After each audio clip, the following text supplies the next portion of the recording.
A gente repercute a partir de agora, aqui na Band News FM, uma decisão da Itália que limitou o acesso à cidadania para cidadãos, para pessoas de diferentes países. Isso afeta principalmente a comunidade de pessoas que têm alguma ligação com a Itália, aqui no Brasil, também na Argentina, em outras regiões do globo. Nesse momento a gente vai conversar com o Fábio Giopo, ele é advogado internacional, especialista em direito de imigração e sócio-diretor jurídico da Giopo e Conte, para explicar um pouco dessa medida e como ela vai se dar, como ela vai impactar as pessoas. Fábio, muito obrigado pela sua presença aqui no estúdio da Band News FM. Eu que agradeço, pelo convite. Bom, eu queria que você explicasse para os nossos ouvintes, de maneira geral, que mudanças vão ser aplicadas a partir de agora. A gente pensa nessas duas gerações para trás. Se uma pessoa, por exemplo, o avô era italiano, veio para o Brasil, mas se tornou cidadão do Brasil. Essa medida deixa de valer, então perdeu ali uma geração para trás. Como é que isso se aplica nesses diferentes casos agora? Perfeito, legal. Bom, a gente tem que entender como que era a regra anterior ao decreto. Não tinha um limite de gerações. Então, a Lei 91 de 1992, ela traz os requisitos para o reconhecimento da cidadania. Inclusive, são fundamentos constitucionais. Então, que é o princípio de sangue. Então, a pessoa que nasceu numa família italiana e conseguiu comprovar que tem esse lastro de sangue, que tem um grau de parentesco direto com o antenato, que é aquele italiano que saiu da Itália e migrou para o Brasil, ele tem direito ao reconhecimento da cidadania. Pouco importava se era a primeira, a segunda, a terceira, a quarta geração. Uma vez comprovado, você tem direito ao reconhecimento da cidadania. E o que acontece? O decreto ele vem trazer uma severa restrição a esse limite que não existia de gerações.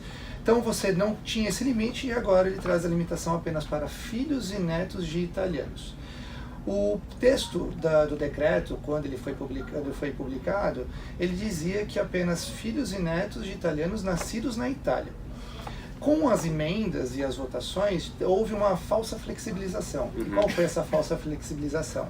Que seriam, então, filhos e netos de italianos, porém este ascendente ele teria que ter apenas como exclusividade a cidadania, a sua cidadania italiana como única. Ela não poderia ter adquirido uma outra cidadania durante o tempo. Então ele deve morrer italiano para poder passar essa ascendência, né? Essa é uma grande restrição.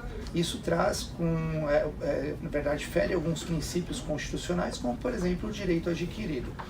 E por que eu falo sobre o direito adquirido? Porque a cidadania você adquire no momento do seu nascimento. O seu direito ele se aperfeiçoa no momento que a pessoa nasce numa família italiana. Então, naquele momento, você adquiriu esse direito. Como que pode uma lei posterior ela retroagir para retirar esse direito?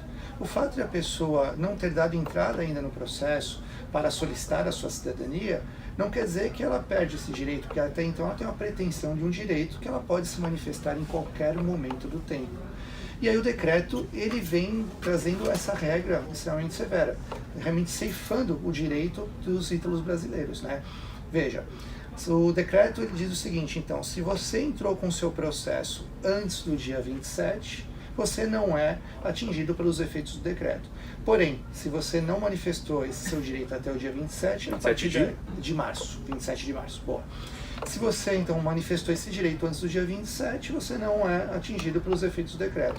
Porém, se a partir do dia 28, você precisaria seguir essa nova regra. Né? Então, traz uma restrição realmente muito severa. Né? Bom, então você já responde um outro ponto, uma outra pergunta, que é de casos anteriores, de pessoas que já tinham entrado com esse pedido de cidadania anterior, tem que respeitar esse prazo de 27 de março de 2025. Exato. Importante entender. É a dúvida muito comum.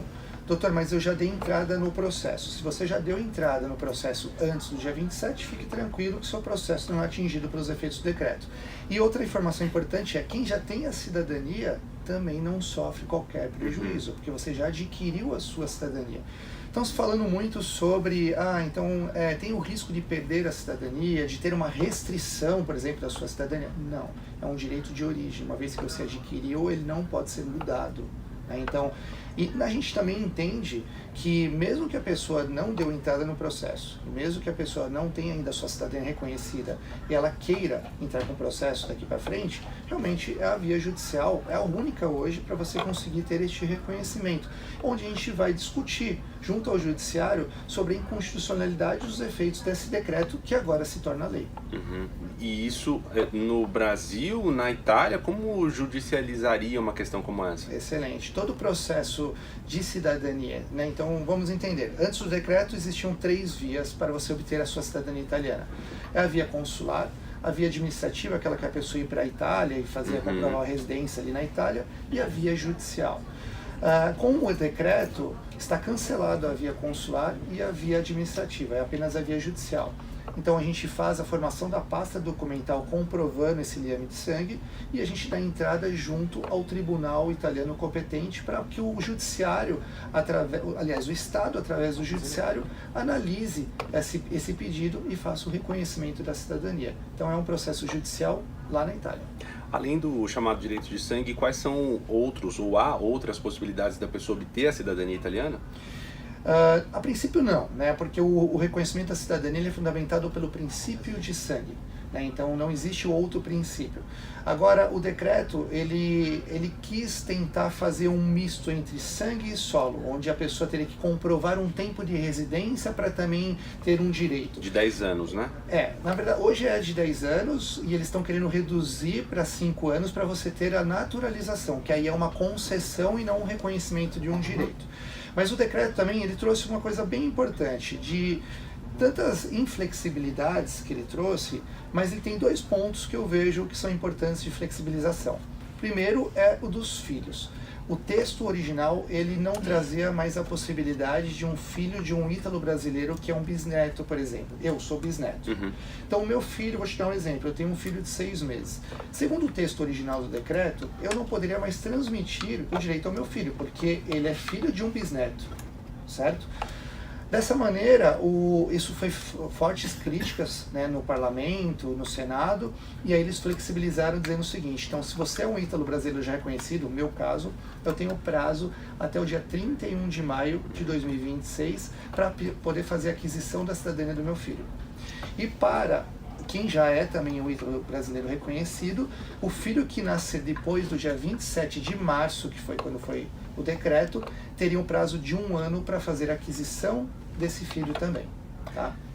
E te parece justa essa decisão italiana? O argumento que venceu e que estruturou esse decreto é de que as pessoas obtêm essa cidadania para circular com facilidade na União Europeia, para entrar, por exemplo, no caso dos brasileiros, com uma facilidade nos Estados Unidos. São pessoas que obtêm essa cidadania para não viver. Esses são os argumentos contrários. Agora eu queria entender se há argumentos que possam confrontar essa ideia, e eu queria saber a sua impressão também a respeito dessa decisão. É óbvio, esses são vários benefícios. Você poder ter livre acesso a todos os países da União Europeia, você poder ter acesso muito mais facilitado a países que possuem um acordo internacional junto ao Bloco Europeu e União Europeia, como Estados Unidos, Canadá, Japão. Isso traz facilidades, mas não é só isso. A cidadania, na verdade, não é uma concessão. É o resgate de um direito, realmente. A gente está falando que você poder honrar as raízes da sua família. A gente sabe que no Brasil, a gente tem uma colônia muito grande, né, de imigração que houve no Brasil, Argentina principalmente, e no Brasil muito maior. A gente tem aqui 30 milhões de ítalos descendentes. Nós sabemos que existem cidades com colônias italianas que têm idiomas próprios, festas, gastronomia, religião muito inserido no nosso país. Eu digo sempre que existe uma Itália fora da Itália aqui no Brasil. E a gente negar isso é você negar uma italianidade, porque não existe um outro país fora da Itália, um outro povo fora da Itália que seja um guardião tão ferrenho assim da cultura italiana. Eu, por exemplo, cresci num bairro que é a Moca, em São Paulo. Nós temos o Juventus, que é um bairro, né, um clube de futebol extremamente tradicional. Lá tem um dialeto próprio. Então, assim, negar isso é você negar a sua própria cultura. Enquanto que realmente o Tajani, que é o ministro das Relações Exteriores que propôs o decreto, ele veio com esse discurso de que os brasileiros eles querem um passaporte para irem para Miami. A gente vê a Itália num recesso demográfico gigantesco, né? A gente vê muitas cidades na Itália que estão perdendo a sua função social, escolas sendo fechadas, porque não existe mais crianças para estudar. Um envelhecimento grande da população. Exato, são cidades que realmente elas estão perdendo a população. Por que então não fazer incentivos para uma população que é tão ligada culturalmente para poder fazer investimento lá na Itália? Para poder fazer turismo de raízes na Itália, para conhecer o local de onde saíram os imigrantes, o seu antenato. Então é um pouco contraditório isso. E eu acho tão contraditório que eles vão contra, eles falam sobre ter uma relação cultural com a Itália. Só que, ao mesmo tempo, como a gente disse aqui anteriormente, eles querem diminuir de 10 anos para 5 anos o direito de qualquer pessoa que resida na Itália ter direito, por exemplo, a uma naturalização. Então, qualquer indiano, muçulmano, qualquer pessoa de qualquer parte do país, do mundo, poderia ter essa sua naturalização, visto que a gente tem aqui os brasileiros que têm essa relação cultural muito grande, né? Nós ouvimos aqui na Band News FM o Fábio Giopo, ele é advogado internacional, especialista em direito de imigração, sócio e diretor jurídico da Giopo & Conte. Muito obrigado pela sua presença aqui no nosso estúdio, os esclarecimentos, tirando as dúvidas de muitos dos nossos ouvintes, das nossas ouvintes, e até uma próxima oportunidade. Muito obrigado, Renan. Até a próxima. É isso.